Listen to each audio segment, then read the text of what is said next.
So, guten Abend alle miteinander.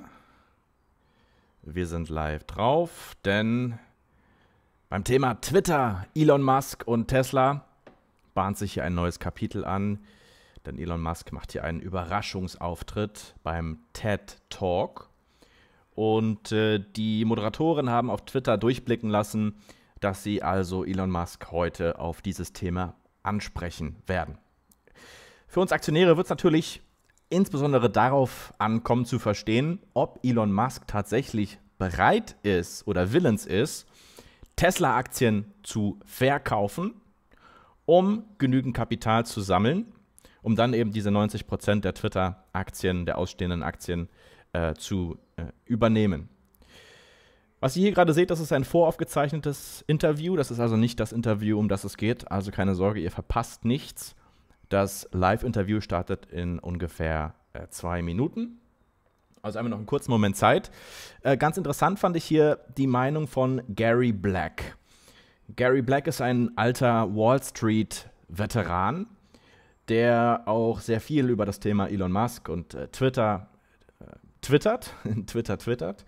Und ich fand seine Meinung hier ganz interessant, denn er schreibt heute Morgen: Jeder, der denkt, Elon Musk würde einen Teil seines Tesla-Anteils verkaufen, um Twitter zu kaufen, kennt Elon nicht.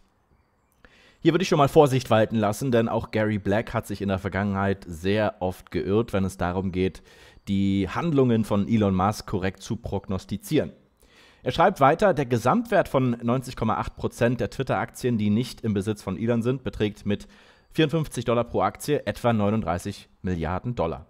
Das ist, glaube ich, auch der Wert, den ich vorhin in meinem Video errechnet habe. Er schreibt weiter: PE-Firmen, also Private Equity-Firmen, könnten eine Finanzierung mit einem 6- bis 7-fachen EBITDA von 1,5 Milliarden US-Dollar für 2022 arrangieren, wodurch 10 Milliarden US-Dollar an Schulden aufgenommen werden könnten. Teil 2 seines Tweets ist: Elon Musk könnte seine Tesla-Aktien im Wert von 173 Milliarden US-Dollar aufbringen, um 30 Milliarden Dollar in bar abzuheben, um das Geschäft abzuschließen. Also Gary Black ist hier auf dem Standpunkt, dass Elon Musk nicht dazu übergehen wird, seine Anteile abzustoßen, sondern dass er, vereinfacht gesagt, seine existierenden Tesla-Aktien beleiht und dann auf dem Beleihungswert basierend einen Kredit aufnimmt, um eben diesen Deal durchzuziehen. Das große Fragezeichen, das ich immer noch habe, ob er das tatsächlich plant, nicht Tesla, sondern Twitter komplett zu übernehmen, oder ob das eine sehr geschickte Verhandlungstaktik ist, um seine Ansprüche, seinen Forderungskatalog gegenüber der Geschäftsführung von Twitter durchzusetzen, um Druck aufzubauen. Die zweite große Frage ist ja auch, ob Aktionäre überhaupt einverstanden wären mit diesem nicht sehr guten Angebot von $54. Aus meiner Sicht jedenfalls. Ich als Twitter-Aktionär, und ich mag Elon Musk und ich mag viele Dinge, die er macht, aber ich würde dieses Angebot tatsächlich ablehnen. Als Twitter-Aktionär würde ich sagen, nee, das mache ich nicht. $54, dafür habe ich diese Aktien nicht gekauft. So, das Interview hier, das ist das voraufgezeichnete Interview, wie gesagt. Das neigt sich jetzt dem Ende und in wenigen Sekunden bis Minuten sollte dann Elon Musk hier auf der Bühne erscheinen. Und wir werden sehen, wie schnell die Moderatoren dann auf dieses Thema zu sprechen kommen. Könnt ihr mir vorstellen, dass sie das gleich voranstellen, weil es ja das Thema ist, was gerade die allermeisten Leute tatsächlich interessiert. Christian Krängel fragt: Geht das überhaupt? Kann ich einfach alle Aktien kaufen? Das geht natürlich nicht einfach so. Du kannst dich nicht einfach in deinem Broker einloggen und einfach 800 Millionen Aktien kaufen, klick, fertig. Das geht natürlich nicht, weil natürlich nicht alle Aktien überhaupt verfügbar sind. Viele Aktien sind im Besitz von Aktionären, sind irgendwo in irgendwelchen Depots. Das heißt, er muss die Aktionäre um Erlaubnis bitten, er muss das Angebot unterbreiten. Liebe Aktionäre, wollt ihr mir eure Anteile für $54 verkaufen? Und dann hängt es von dieser Entscheidung ab. So, jetzt sieht es so aus, als ob es losgeht. Ich mache mal mein Mikrofon aus und wir hören mal, was jetzt hier auf der Bühne passiert. The TED Live website. There's public interest in it. We're putting that out to the world on Sunday afternoon, I think, Sunday evening. But if you're into this kind of stuff, definitely a good thing to do over the weekend. Now then, hearing from Elon live, there's huge public interest in that. We have opened up this segment to live stream, and so we're joined right now by, I think, quite a few people around the world. Welcome to Vancouver, welcome to TED22. You're joining us on the last day of our conference here in a packed theater. And we've been hearing all week from people with dreams about what the next era of humanity is going to be. And now, arguably, the biggest visionary of them all, Elon Musk.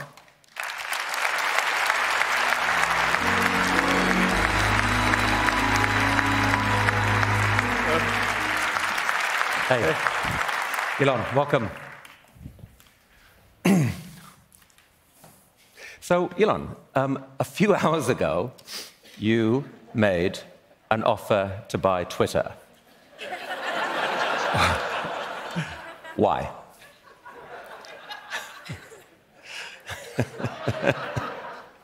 How'd you know? Little bird tweeted in my ear or something, I don't know. By the way, have you seen the movie Ted about the bear? I have. It's a good movie. Don't mention that here. Yeah. So, was there a question? Why make that offer? Oh, so, well, I think it's very important for there to be an inclusive arena for free speech, where all, Twitter has become kind of the de facto town square. It's just really important that people have both the reality and the perception that they are able to speak freely within the bounds of the law.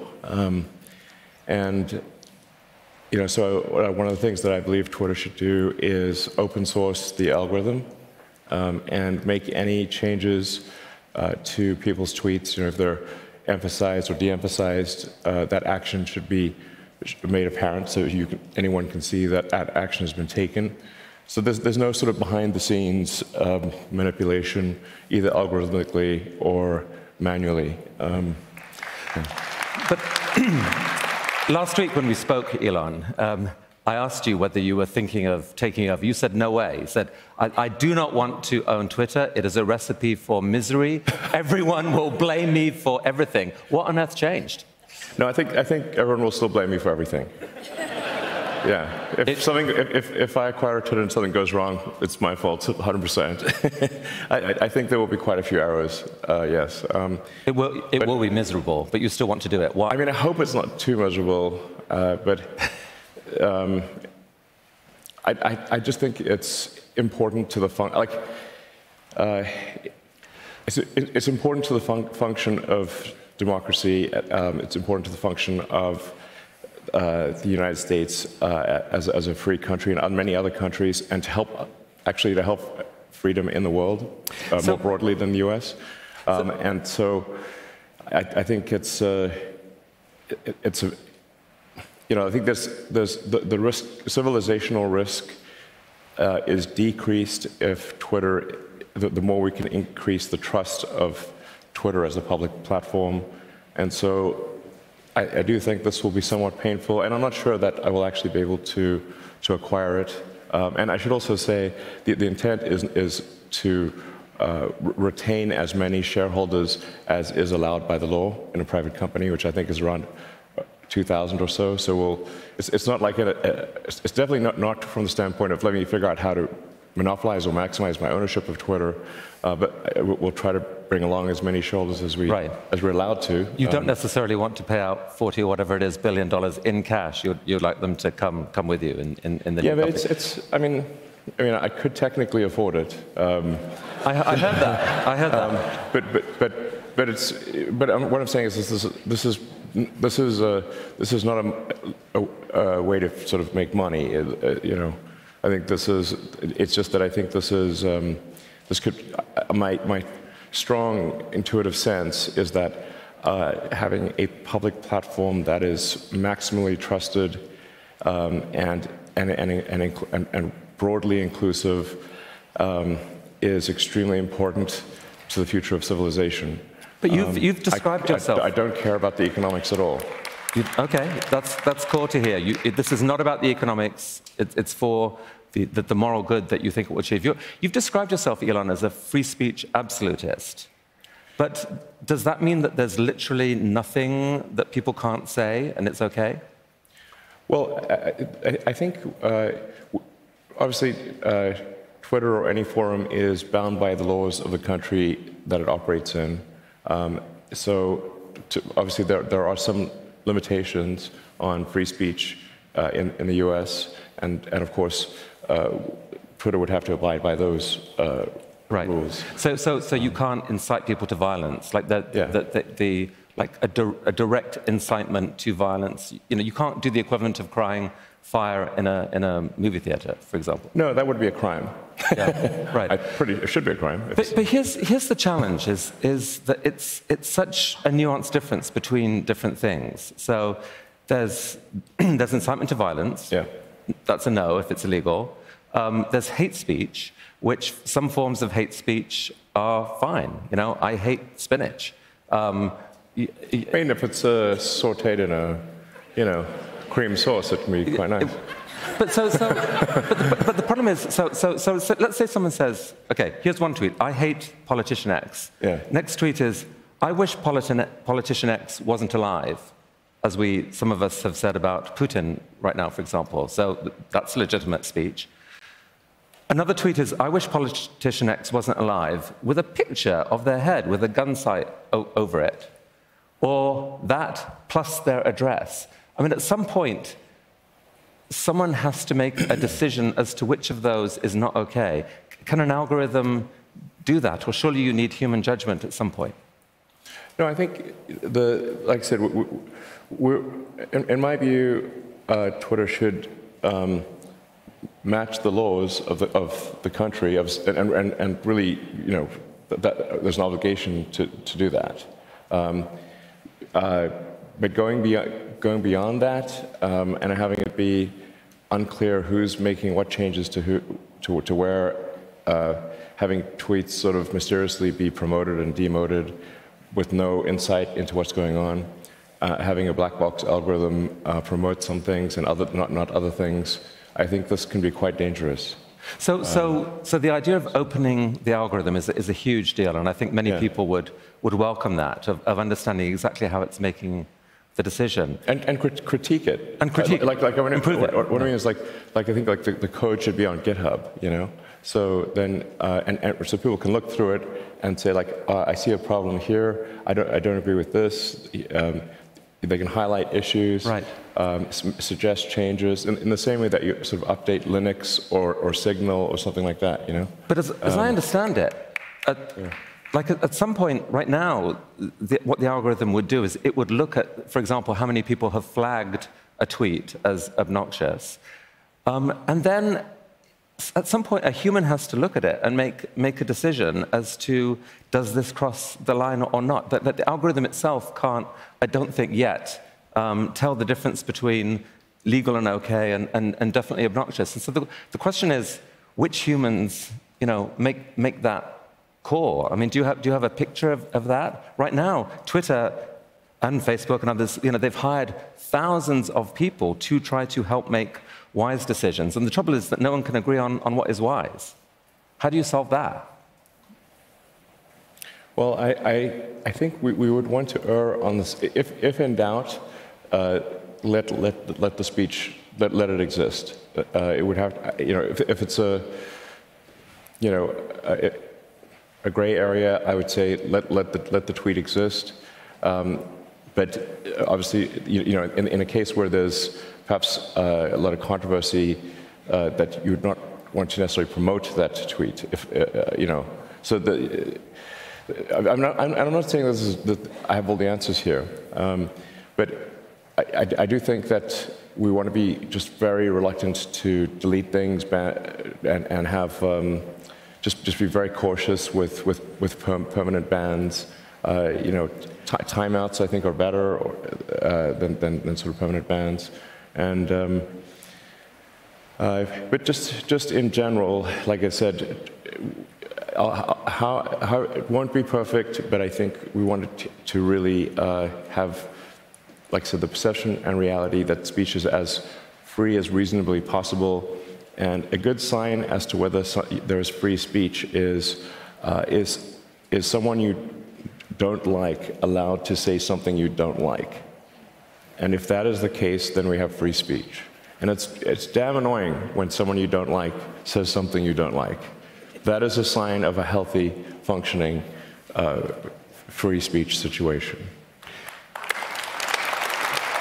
So I think many people would agree with that. And looking at the reaction online, many people are excited by you coming in and the changes you're proposing. Some others are absolutely horrified. Here's how they would see it. They would say, wait a sec, we agree that Twitter is an incredibly important town square. It is, you know, where the world exchanges opinion about life and death matters. How on earth could it be owned by the world's richest person? That can't be right.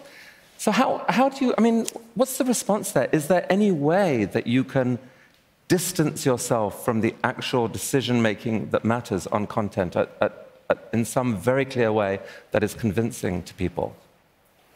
Well, like I said, I think it's very important that the algorithm be open sourced and that any manual adjustments be identified. Like, so if somebody did something to a tweet, there's information attached to it that that action was taken. And I won't personally be, you know, in there editing tweets. But you'll know if something was done to promote, demote, or otherwise affect a tweet.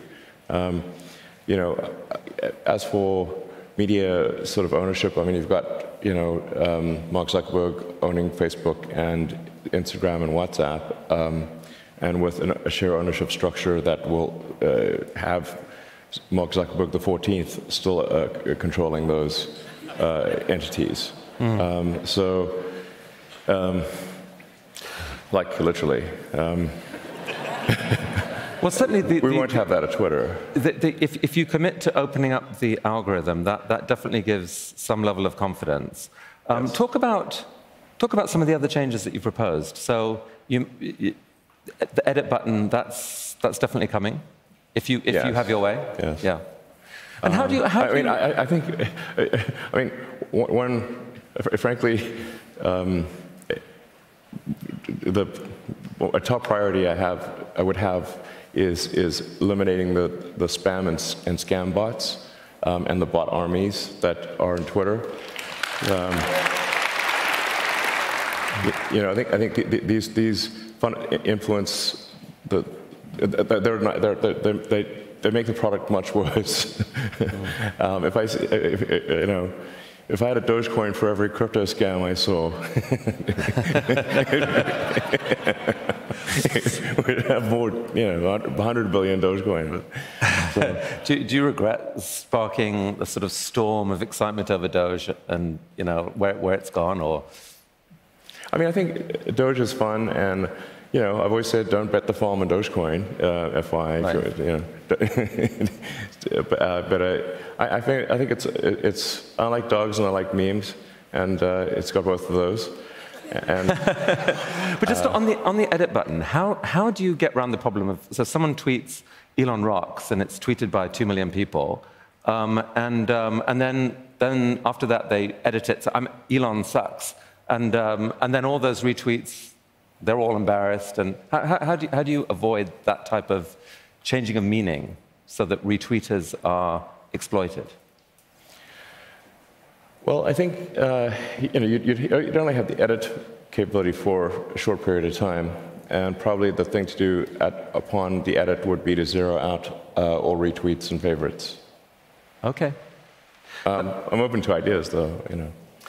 So, in one way, the algorithm works kind of well for you right now. I wanted to show you this. This is a typical tweet of mine, kind of lame and wordy and whatever, and and the amazing response it gets is this: oh my God, 97 likes. And And then I tried another one.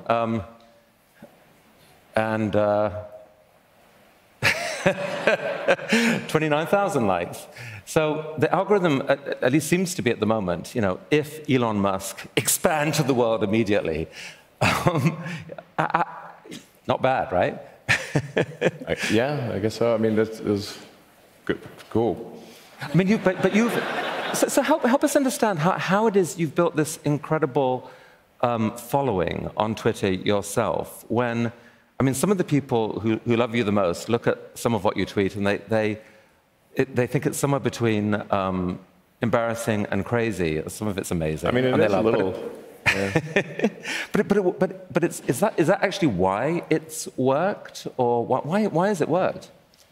I mean, I don't know. I mean, I'm tweeting more or less stream of consciousness. You know, it's not like let me think about some grand plan about my Twitter or whatever. You know, I'm like literally on the toilet or something. I'm like, oh, this is funny, and then tweet that out. You know, that's like most of them. You know. Oversharing. But you are obsessed with getting the most out of every minute of your day, and so why not? You know.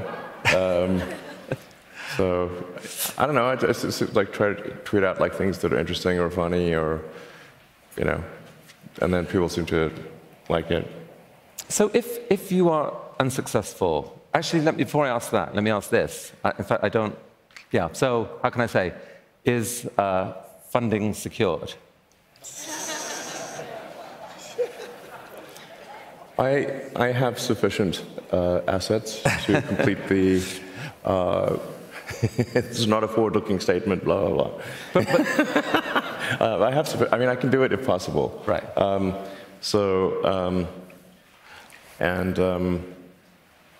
I should say actually, even originally with Tesla back in the day, funding was actually secured. I want to be clear about that. In fact, this may be a good opportunity to clarify that. Funding was indeed secured, and I should say, like, why do I not have respect for the SEC in that situation? And I don't mean to blame everyone at the SEC, but certainly the San Francisco office. It's because the SEC knew that funding was secured. But they pursued an active public investigation nonetheless. At the time, Tesla was in a precarious financial situation, and I was told by the banks that if I did not agree to settle with the SEC, that the banks would cease providing working capital and Tesla would go bankrupt immediately. So that's like having a gun to your child's head. So I was forced to concede to the SEC unlawfully, those bastards. And now it makes it look like I lied when I did not, in fact, lie.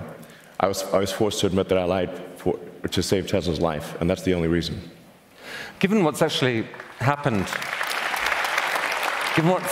to Tesla since then, though, aren't you glad that you didn't take it private? Yeah, I mean, it's difficult to put yourself in the position at the time. Tesla was under the most relentless short seller attack in the history of the stock market. There's something called short and distort, where the barrage of negativity that Tesla was experiencing from short sellers on Wall Street was beyond all belief. Tesla was the most shorted stock in the history of stock markets. Yeah. This is saying something. So, you know, this was affecting our ability to hire people. It was affecting our ability to sell cars. It was, it was terrible. They wanted Tesla to die so bad they could taste it. Well, most of them have paid the price. Yes. Where are they now?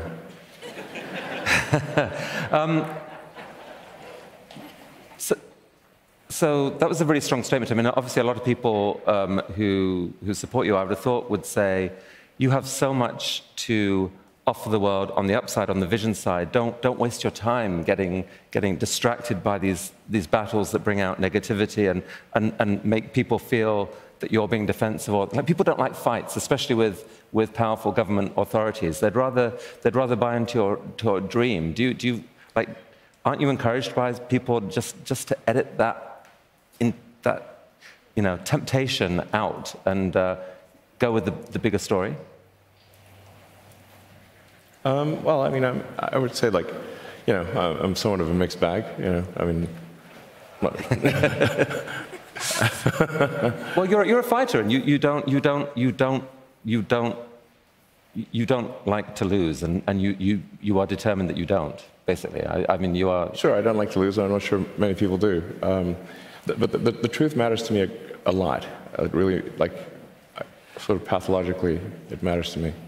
Okay, so you don't like to lose. If, in this case, you are not successful in, you know, the board does not accept your offer, you've said you won't go higher, is there a plan B?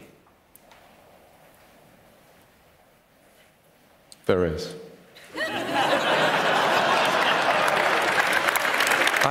I think we would like to hear a little bit about plan B. For another time, I think. Another time? Yeah. All right.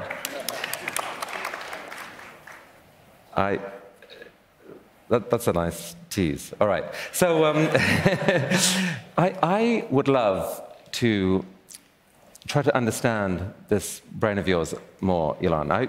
If, with your permission, I'd like to just play this. This is the... Oh, actually, before we do that, here was one of the thousands of questions that people asked. I thought this was actually quite a good one. If you could go back in time and change one decision you made along the way, do your own edit button, which one would it be and why? Do you mean like a career decision or something? Just any decision over the last few years, like your decision to invest in Twitter in the first place, or your anything. I mean, the worst business decision I ever made was not starting Tesla with just J.B. Straubel. By far the worst decision I've ever made is not just starting Tesla with J.B. That's the number one by far. All right, so J.B. Straubel was the visionary co-founder who was obsessed with and knew so much about batteries. And your decision to go with Tesla, the company as it was, meant that you got locked into what you concluded was a weird architecture now of this. There's a lot of confusion. Tesla did not exist in any. Tesla was a shell company with no employees, no intellectual property when I invested. But a false narrative has been created by one of the other co-founders, Martin Eberhard. And I don't want to get into the nastiness here, but I didn't invest in an existing company. We created a company. Yeah. And ultimately, the creation of that company was done by JV and me. And unfortunately, there's someone else, another co-founder, who has made it his life's mission to make it sound like he created the company, which is false. Wasn't there another issue right at the heart of the development of the Tesla Model 3, where Tesla almost went bankrupt? And I think you have said that part of the reason for that was that you overestimated the extent to which it was possible at that time to automate a factory. Huge amount was spent kind of over-automating, and it didn't work. And it nearly took the company down. Is that fair? I mean, first of all, it's important to understand, like, what has Tesla actually accomplished that is most noteworthy. It is not the creation of an electric vehicle or creating an electric vehicle prototype or low volume production of a car. There have been hundreds of car startups over the years, hundreds. And in fact, at one point, Bloomberg counted up the number of electric vehicle startups, and I think they got to almost 500. Yeah. So the hard part is not creating a prototype or going into limited production. The absolutely difficult thing, which has not been accomplished by an American car company in 100 years, is reaching volume production without going bankrupt. That is the actual hard thing. The last American company to reach volume production without going bankrupt was Chrysler in the 20s. Right. And it nearly happened to Tesla. Yes, but it's not like, oh, geez, I guess if we'd just done more manual stuff, things would have been fine. Of course not. That is definitely not the case. We basically messed up almost every aspect of the Model 3 production line, from from cells to packs to drive inverters, motors, body line, the paint shop, final assembly, everything. Everything was messed up. And I lived in I lived in the Fremont and Nevada factories for 3 years, fixing that production line, running around like a maniac through every part of that factory, living with the team. Yeah. I slept on the floor so that the team who was going through a hard time could see me on the floor, that they knew that I was not in some ivory tower. Whatever pain they experienced, I had it more. And some people who knew you well actually thought you were making a terrible mistake, that you were driving yourself, you were driving yourself to the edge of sanity almost, and that you were in danger of making bad choices. And in fact, I heard you say last week, Elon, that you, because of Tesla's huge value now and you know the significance of every minute that you spend, that you are in danger of sort of obsessing over it and spending all this time to the point of, to the edge of sanity. That doesn't sound super wise, isn't there? Like your time, your completely sane, centered, rested time and decision making is more powerful and compelling than that sort of I can barely hold my eyes open. So surely it should be an absolute strategic priority to look after yourself. I mean, there wasn't any other way to make it work. There were 3 years of hell. 2017, 18, and 19 were 3 years, the longest period of excruciating pain in my life. There wasn't any other way. And we barely made it, and we were on the ragged edge of bankruptcy the entire time. So when you it's not looked like around, I want pain. I don't like it. Those were so much pain. But it had to be done, or Tesla would be dead. When you looked around the Gigafactory that we saw images of earlier last week, and just see where the company has come, I mean, do you feel that this challenge of figuring out the new way of manufacturing, that you actually have an edge now, that it's different, that you've figured out how to do this, and from those 3 years won't be repeated. You've actually figured out a new way of manufacturing.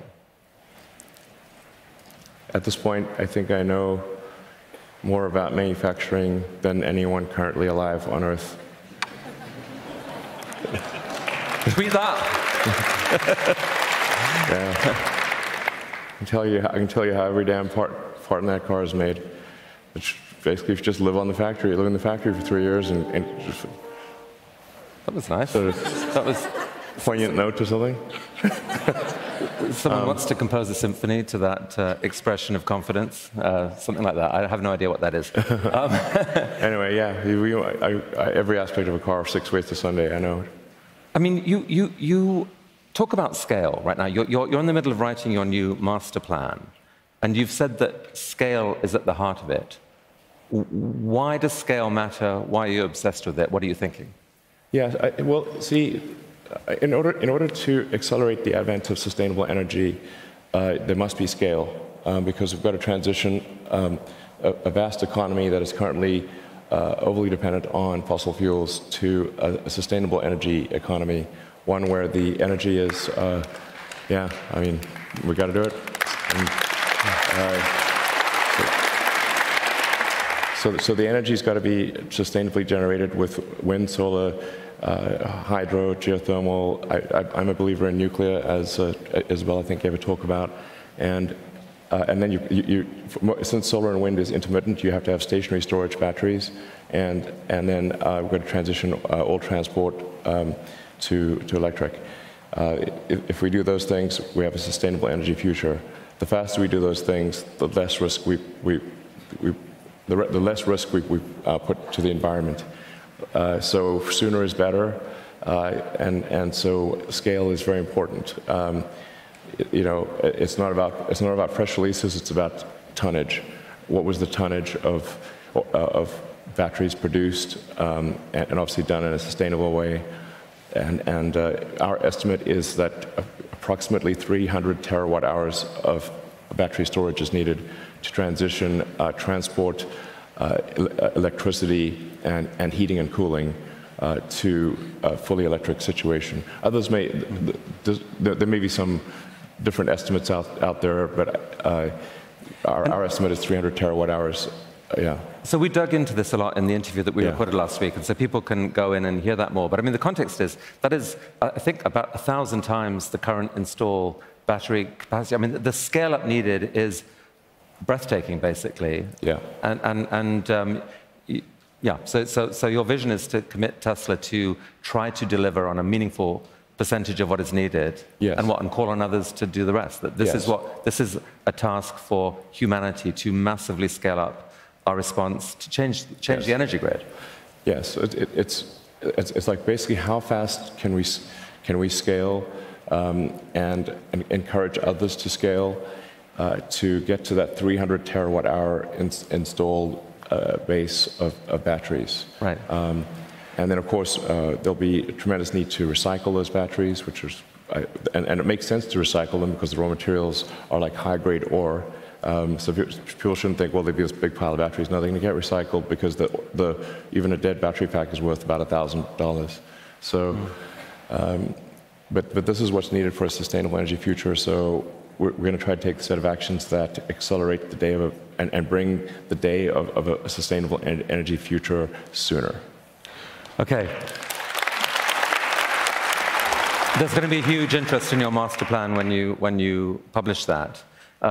Meanwhile, I would love to understand more what goes on in this brain of yours, because it is a pretty unique one. I want to play, with your permission, this very funny opening from SNL, Saturday Night Live. Can we have the volume there, actually, please? Sorry. It's an honor to be hosting Saturday Night Live. I mean that. Sometimes after I say something, I have to say, I mean that. So people really know that I mean it. That's because I don't always have a lot of intonation or variation in how I speak, which I'm told makes for great comedy. I'm actually making history tonight as the first person Alter, Florian, with meine Asperger's Güte. to host SNL. 1000 You Dank. followed that up with At least the first person. Einmal den Benz halt voll machen. into it. Danke dir. But I mean, 99 Euro, 99 Cent. Das ist verrückt. but so this was a brave thing to say. I would love to understand whether, how you think of Asperger's, like whether you can give us any sense of, even you as a boy, what the experience was, or as you now understand with the benefit of hindsight. Can you talk about that a bit? Well, I think everyone's experience is going to be somewhat different. But I guess for me, the social cues were not intuitive. So I was just very bookish, and I didn't understand these. I guess others could sort of intuitively understand what was meant by something. I would just tend to take things very literally, as just like the words as spoken were exactly what they meant. But then that turned out to be wrong. You can't. They're not simply saying exactly what they mean. There's all sorts of other things that are meant. It took me a while to figure that out. So I was, bullied quite a lot. So I did not have a sort of happy childhood, to be frank. It was quite rough. But I read a lot of books. I read lots and lots of books, and so that sort of gradually I sort of understood more from the books that I was reading, and watched a lot of movies, just. But it took me a while to understand things that most people intuitively understand. So I've wondered whether it's possible that was, in a strange way, an incredible gift to you, and indirectly to many other people, in as much as brains, are plastic, and they go where the action is. And if, for some reason, the external world and social cues, which so many people spend so much time and energy and mental energy obsessing over, if that is partly cut off, isn't it possible that is partly what gave you the ability to understand inwardly the world at a much deeper level than most people do? I suppose that's certainly possible. I think there's maybe some value also from a technology standpoint, because I found it rewarding to spend all night programming computers just by myself, and I think most people don't enjoy typing strange symbols into a computer by themselves all night. They think that's not fun, but I thought I really liked it. So I would just program all night by myself, and I found that to be quite enjoyable. But I think that is not normal. So I mean, it does. I've thought a lot about. It's a riddle to a lot of people of how you've done this, how you've repeatedly innovated in these different industries. And it does, every entrepreneur sees possibility in the future and then acts to make that real. It feels to me like you see possibility just more broadly than almost anyone and can connect the dots. So you see scientific possibility based on a deep understanding of physics and knowing what the fundamental equations are, what the technologies are that are based on that science and where they could go. You see technological possibility. And then, really unusually, you combine that with economic possibility of like what it actually would cost. Is there a system you can imagine where you could affordably make that thing? And that sometimes you then get conviction that there is an opportunity here. Put those pieces together and you could do something amazing. Yeah, I think one aspect of whatever condition I had was I was just absolutely obsessed with truth, just obsessed with truth. And so the obsession with truth is why I studied physics, because physics attempts to understand the truth of the universe. Physics is just what are the provable truths of the universe. And truths that have predictive power. So for me, physics was sort of a very natural thing to study. Nobody made me study it. It was intrinsically interesting to understand the nature of the universe. And then computer science or information theory, also to just understand logic and there's an argument that that information theory is actually operating at a more fundamental level than even physics.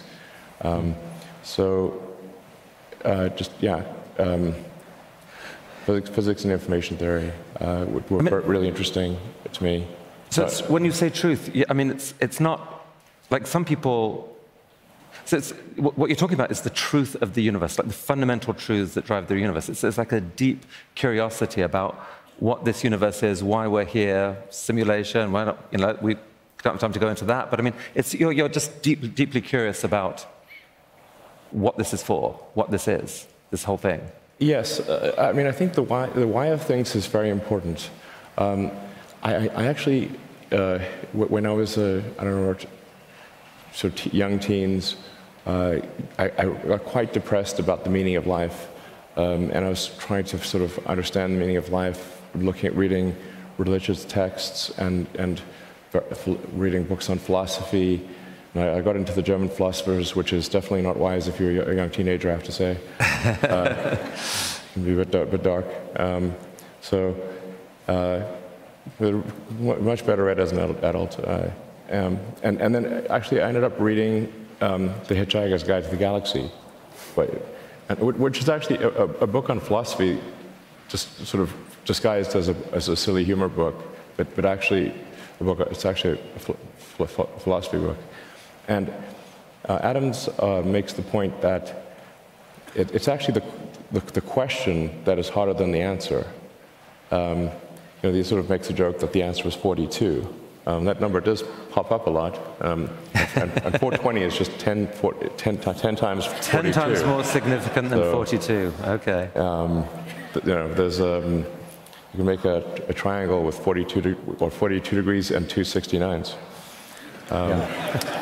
So there's no such thing as a perfect triangle, or is there?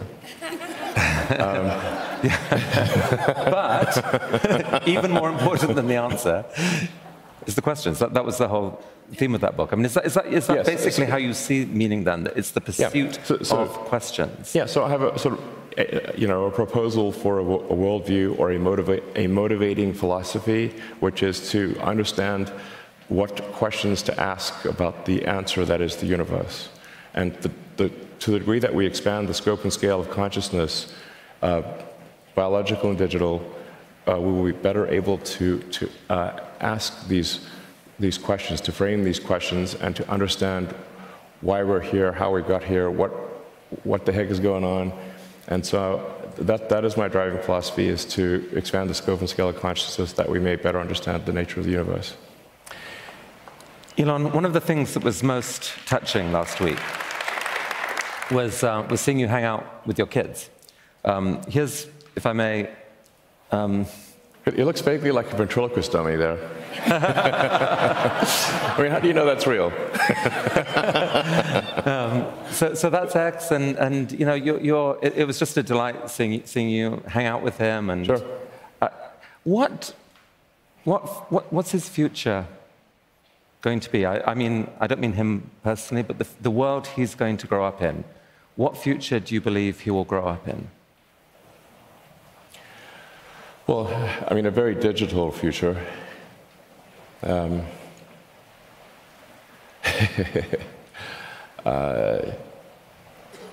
different world than I grew up in, that's for sure.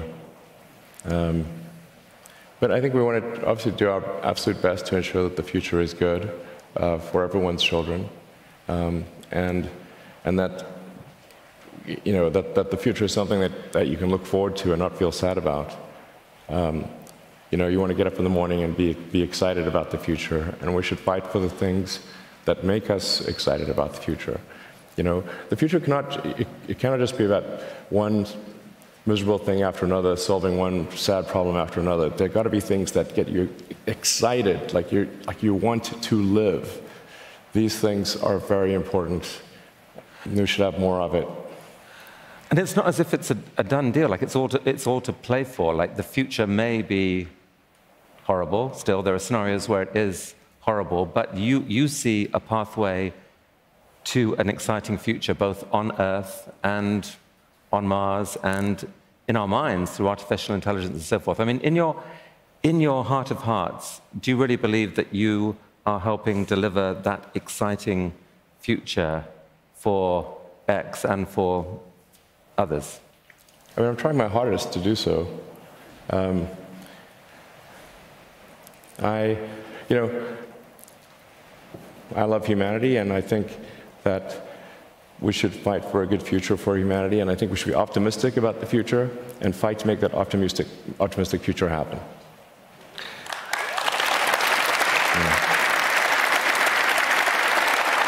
Elon, I think that's a perfect place to close this. Thank you so much for spending time coming here and for the work that you're doing, and good luck with finding a wise course through on Twitter and everything else. All right, Elon Musk. Thank you. Hey. Hey, guys.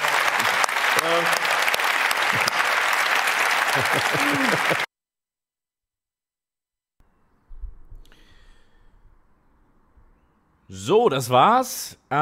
Ich glaube, man kann zusammenfassend sagen, die Wünsche, die wir uns am Anfang des Streams gemacht haben, die sind nicht in Erfüllung gekommen. Er hat sich nicht konkret dazu geäußert. Meine Güte, hast du noch einen 100er gedroppt oder was? Sehe ich das richtig?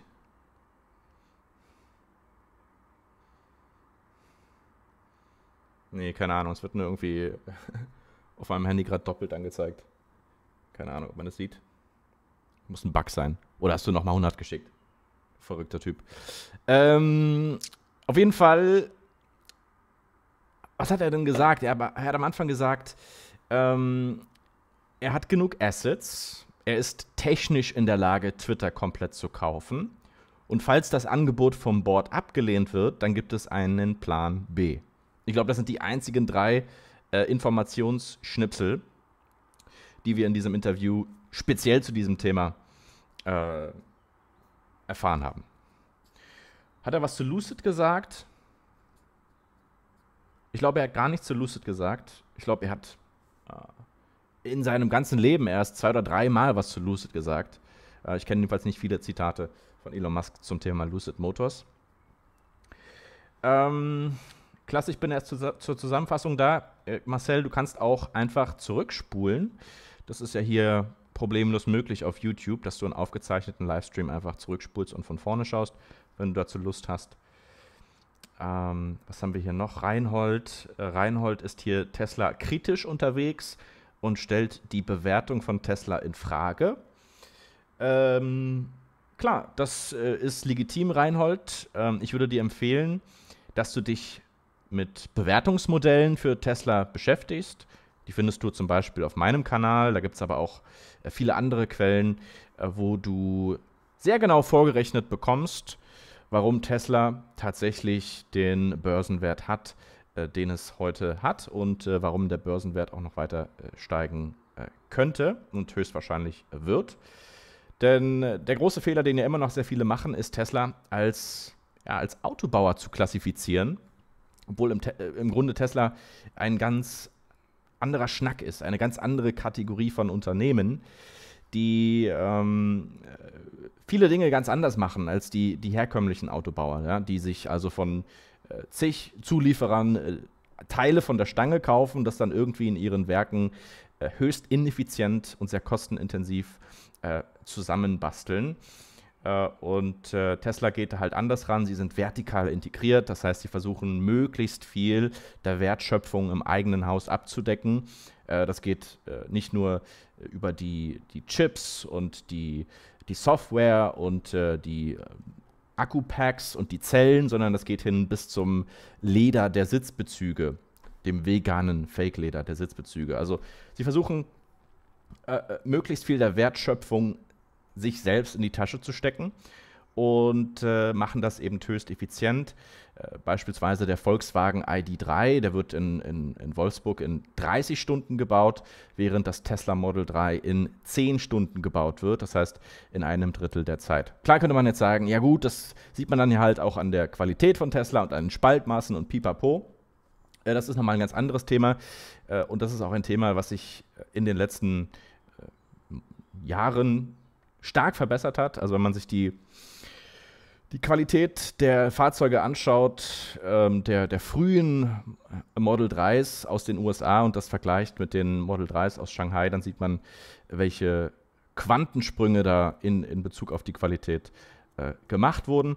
Und Reinhold, du darfst ja natürlich auch nicht vergessen, dass Tesla eben nicht nur ein höchst effizienter und sehr profitabler Autobauer ist, sondern, was ich gerade versucht habe anzudeuten, dass Tesla ein Mischkonzern ist, der eben sehr, sehr viele Geschäftsbereiche abdeckt, sei es die Tesla-Versicherung, sei es die Solardächer, die Energiespeicher, die Netzsteuerungen, viele andere Themen, die dann noch in Zukunft kommen, wie ein möglicher Tesla App Store. Das heißt, dass Tesla im Grunde das Geschäftsmodell von Apple ein bisschen kopiert. Apple verkauft dir ein iPhone und mit diesem iPhone verdienen sie schon mal ganz gut. Ja? Die Marge auf so einem iPhone ist schon mal ganz saftig. Aber der wirkliche Profittreiber für Apple ist ja, was sie dann an Profiten noch hinten rausquetschen aus diesem Gerät, indem sie dir Software verkaufen. Immer und immer wieder Software verkaufen über den App Store, über Apple TV Plus, über Apple Fitness etc. pp. Abonnements abzuschließen und all diese Dinge. Das ist sozusagen der Profittreiber für Apple. Und man kann sich gut vorstellen, dass es für Fahrzeuge in Zukunft in eine ähnliche Richtung geht, dass man sich also erstmal das Fahrzeug kauft und dann aber eben Zusatzdienste abschließt. Wir sehen ja jetzt schon die ersten Versuche, dass man sagt, du kannst den Autopiloten abonnieren für einen monatlichen Betrag. oder dass du eben über die App einen Boost kaufst. Das heißt, du kannst deine Höchstgeschwindigkeit oder deine Beschleunigung verbessern per Knopfdruck, per In-App-Purchase. Das ist ja alles reine Marge, reiner Gewinn für Tesla. Und das sind also völlig neue Wege, die viele kritisch sehen, die sagen, ja, das ist irgendwie, das hat nichts mehr mit dem herkömmlichen Auto zu tun, das ist sozusagen die Smartphonisierung des Autos, das gefällt mir nicht. Das kann man so sehen. Fakt ist aber, wir steuern auf diese Zukunft zu und Tesla steht hier an der Speerspitze. Das mal ganz grob zusammengefasst, ja. Deswegen würde ich allen Leuten, die sagen, ich verstehe die Bewertung von Tesla nicht, ich verstehe nicht, wie ein Unternehmen, das 1,5 Millionen Fahrzeuge baut, so viel mehr wert sein kann als ein Volkswagen und ein Toyota und ein Daimler und ein BMW zusammen. Diesen Leuten empfehle ich, wirklich sich mal ein Wochenende hinzusetzen und diese Bewertungsmodelle zu studieren. Und ich glaube, vielen geht dann am Ende ein Licht auf an dieser Stelle. Ich habe dazu viele Videos gemacht, wo ich sehr im Detail nachschaue und nachrechne. Das findet ihr alles auf diesem Kanal. Ja, vielleicht ist er ein Troll, vielleicht aber auch nicht. Aber viele denken halt so. Und deswegen war das für mich wichtig, nochmal an dieser Stelle zu erwähnen. Soweit zum Livestream. Ich hoffe, ihr kommt gut durch die Osterfeiertage. Und wir sehen uns dann und hören uns in der nächsten Woche. Alles klar? Schönes Wochenende. Frohe Ostern. Bis dann. Ciao.